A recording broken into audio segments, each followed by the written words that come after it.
Okay, so in this video I'm going to show you how this was put together. I guess the big focus is how to do the black and white and how to do the Polaroid effect. So I have a new document here. This is a US letter, but I changed the resolution from 300 to 150 dpi and changed my canvas to 90 degrees, thus putting it sideways. So I'm going to go get a picture of this dog using my move tool. I'm going to drag it up into the untitled, drag down and release. Position the dog over to the side.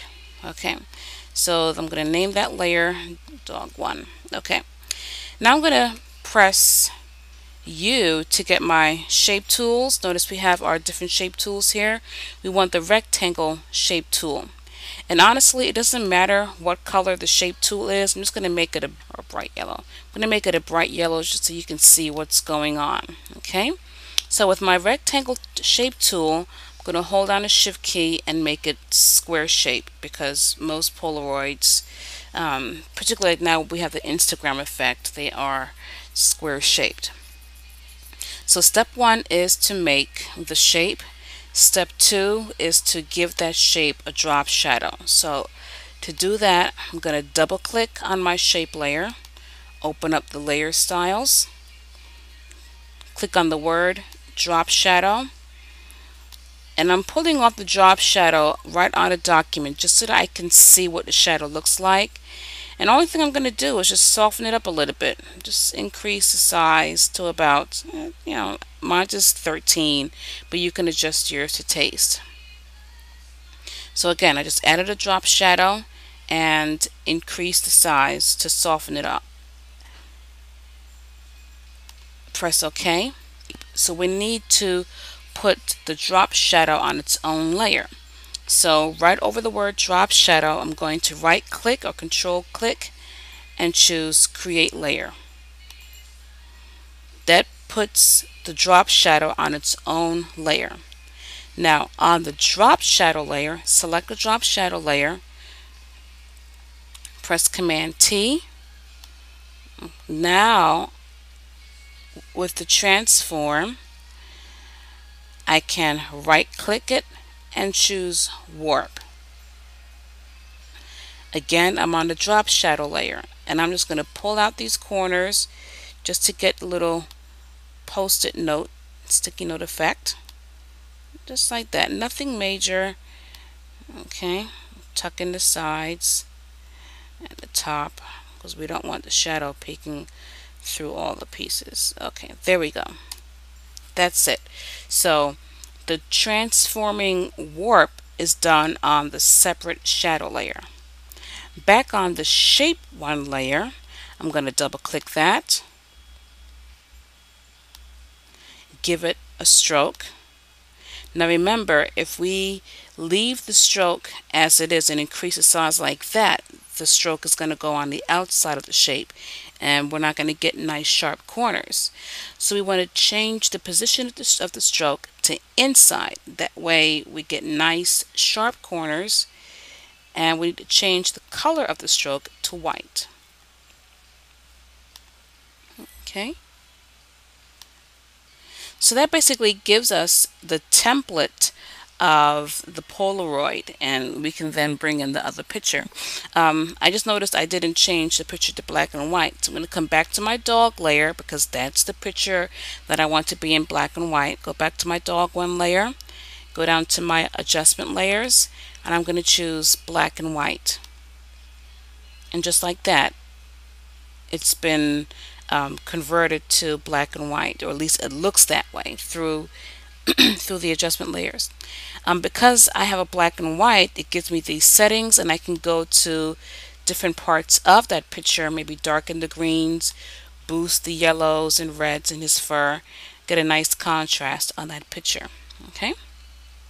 Okay, so now back to our Polaroid here. We have the shape layer, and then we have the drop shadow layer. Okay, on the shape layer, I'm going to bring in a different doggy picture and clip it. So I'll bring in this guy here,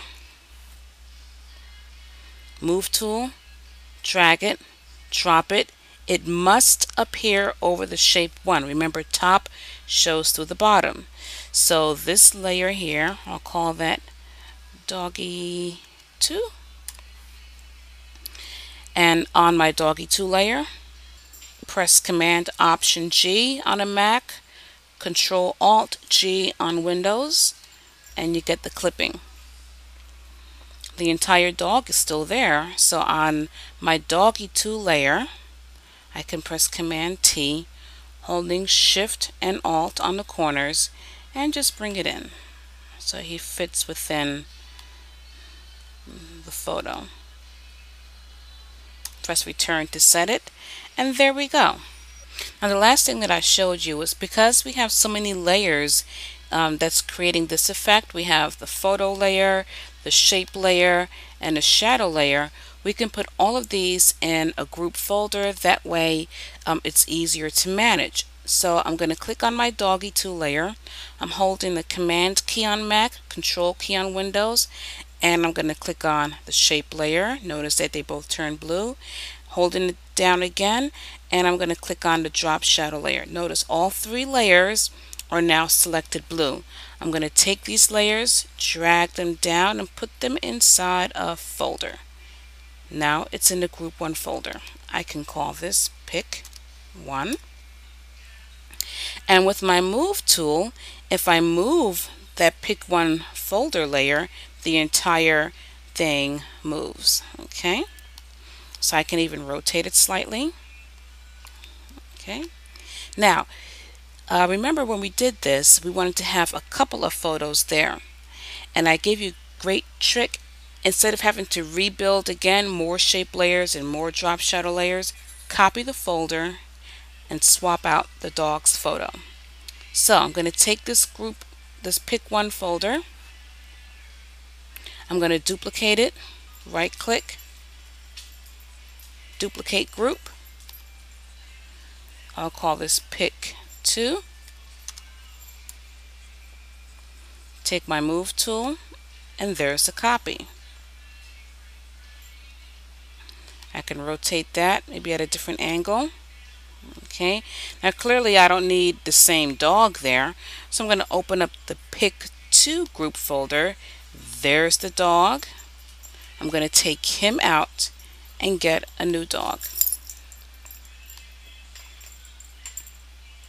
Drag and drop. Notice the new dog appears above the shape 1 layer, and I can clip.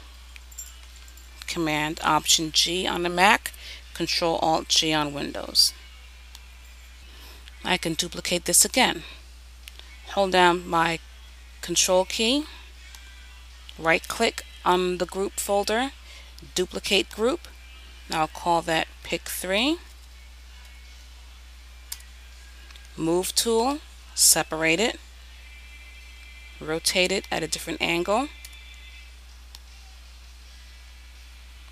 Open up the folder, locate that dog's picture, delete it.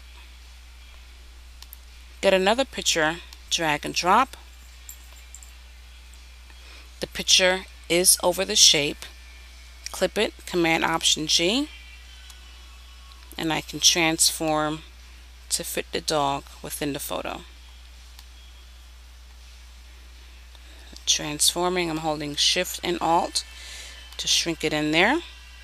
If I need to rotate, I can keep the mouse outside the box to rotate.